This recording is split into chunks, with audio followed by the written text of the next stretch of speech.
अस्सलाम वालेकुम। कुर्बानीના સિલસિલાના અંદર એક અહમ મસલો કે જાનવરને ઝુબેહ કરતી વખતે જે ઝુબેહ કરવા વાળા આવે તેમણે બિસ્મિલ્લાહી અલ્લાહુ અકબર અથવા બિસ્મિલ્લાહિર રહમાનિર રહીમ પડવાનું ફરજ છે. જબાનથી પડે અથવા દિલમાં પડે જરૂરી છે. મુસલમાન હોવાનું શરત છે અને બિસ્મિલ્લાહી અલ્લાહુ અકબર અથવા બિસ્મિલ્લાહિર રહમાનિર રહીમ પડવાનું ફરજ છે. જાનવરનું મુકમ્મલ પૂરેપૂરું ગળું કટાઈ જાય ત્યાં સુધી જે માણસ છરી ચલાવતો હોય તે તો બિસ્મિલ્લાહ અલ્લાહ ઉપર પડ્યો, પણ વચમાં જો કોઈ છરી પકડી લીધી બીજા સાથીએ, હવે બીજો સાથી મુસલમાન હોય તો તેણે પણ બિસ્મિલ્લાહ અલ્લાહ ઉપર પડવાનું જરૂરી છે. ગેર મુસ્લિમને છરી તેવા ટાઈમે નહીં દઈ દેવામાં આવે જ્યાં સુધી પહેલું ગળું બરાબર નહીં કપાયેલું હોય, જેને આપણે હલાલ કહેવામાં આવે. એટલે જાનવરની રગો મુકમ્મલ કટાઈને લોહી નીકળવાનું જે આપણી શરીયત પ્રમાણે જરૂરી છે તે પૂરું થઈ જાય ત્યાં સુધી એક માણસ ઝબેહ કરે, બીજો હાથ લગાવે કે ત્રીજો હાથ લગાવે, બધાનું મુસલમાન હોવાનું શરત અને બધા બિસ્મિલ્લાહ અલ્લાહ ઉપર કહેવાનું પણ જરૂરી છે. એ મસલાને ખૂબ ધ્યાનમાં રાખજો. સલામ આલેકુમ. કુરબાની કરવા વાળા ભાઈઓથી ગુજારિશ કે આનાથી પહેલા એક મસલો મેં રવાના કર્યો હતો ઝબેહ કરવાના સિલસિલાના અંદર કે ઝબેહ કરવા વાળા જેટલા બી મુસલમાનો હાથ લગાવે તે બધાએ બિસ્મિલ્લાહ પડવું જરૂરી છે. જ્યાં સુધી મુકમ્મલ ઝબેહ નહીં થઈ જાય ગેર મુસ્લિમને હાથ નહીં લગાવે દેવામાં આવે. નંબર 1. નંબર 2, મેં જુમ્માના દિવસે બયાનના અંદર છેલ્લે વાત કરેલી હતી કે એક જાનવરના અંદર નોર્મલ રીતે આપણે 6 ભાગ મૂકતા હોય અને 7મો ભાગ નબી સલ્લલ્લાહુ અલૈહિ વસલ્લમના મૂકતા હોય.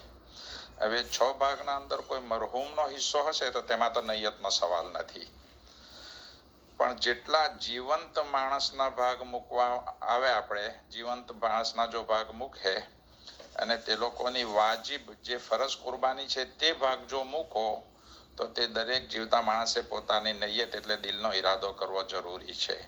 ઘણી વખતે ઘરનો મોટો માણસ આ મારા તરફથી, એક મારી વાઈફનો, આ છોકરાનો, એ પ્રમાણે પોતે નૈયત કરી લે, પણ જેના ઉપર કુરબાની વાજિબ છે જે જીવતા અને હયાત છે તો તેમણે પોતે પણ નિયત કરવી જરૂરી છે. દાખલા તરીકે મેં એવી નિયત કરી કે મારા તરફથી મારી વાઈફ તરફથી, મારી औरत અને વાઈફ જો નિયત નહીં કરે તો આખી કુરબાની, તેના લીધે આખું જાનવરની કુરબાની સહી નહીં થશે. તે જાનવર ખાવા માટે તો જાયઝ થઈ જશે, ખાવા માટે હલાલ થઈ જશે, પણ કુરબાની કોઈની સહી નહીં થશે. એટલે જેટલા બી જીવતાનો ભાગ આપણે રાખતા હોય ને તેમના ઉપર કુરબાની વાજિબ છે તો તે દરેકને ખબર કરીને નૈયત કરવામાં આવે.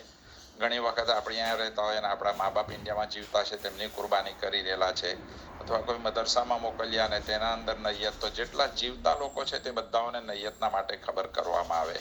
નંબર 2. નંબર 3 એક અહમ મસલો એ છે કે કોઈ બી કુરબાનીનું જે જાનવર હોય તે મુકમ્મલ આખું જાનવર કુરબાની અથવા હકીકા બે જ વસ્તુના ભાગ તેના લેવામાં આવે. એ વગર બીજું કોઈ વસ્તુનો ભાગ તેના અંદર શરીક નહીં થઈ શકે. દાખલા તરીકે કુરબાનીના જાનવરના અંદર 4 ભાગ કુરબાનીના તમે રાખ્યા, એક ભાગ હકીકાનો રાખ્યો અને એક ભાગ હજુ ઘટે તો કોઈ માણસ એમ કહે કે ચાલો હું તે વેચાતો લઈ લેવા, ખાવાની નૈયતથી, એમ કે તેણે પોતે કુરબાની લઈ લીધું. નૈયત કુરબાનીની નહીં કીધી, હકીકાની નહીં કીધી. એ પ્રમાણે જાનવરને જો ઝુબેહ કરવામાં આવે તો ઝુબેહ થવાથી તે જાનવર હલાલ તો થઈ ગયું, ગોશ્ત ખાવાનું જાયઝ થઈ જશે, પણ બાકી 5 ભાગની કુરબાની કે હકીકા છે તે સહી નહીં થાય. એટલે એ વસ્તુ ખાસ ધ્યાન દેવાનું કે કુરબાનીના જાનવરના અંદર કોઈ પણ માણસ ફક્ત ખાવાની નૈયતથી હિસ્સેદાર નહીં બને. કુરબાની કે હકીકા બે જ વસ્તુ થવું જોઈએ. અને છેલ્લો એક મસલો ઇમ્પોર્ટન્ટ છે કે જે છરીથી આપણે કુરબાનીનું જાનવરને ઝબેહ કરી રહેલા છે, જ્યારે જાનવર ઝબેહ કરે તે વખતે લોહી, તેનું જે વહેતું લોહી નીકળે એ વહેતું લોહી હોય અને એ વહેતું લોહી નાપાક ગણવામાં આવે.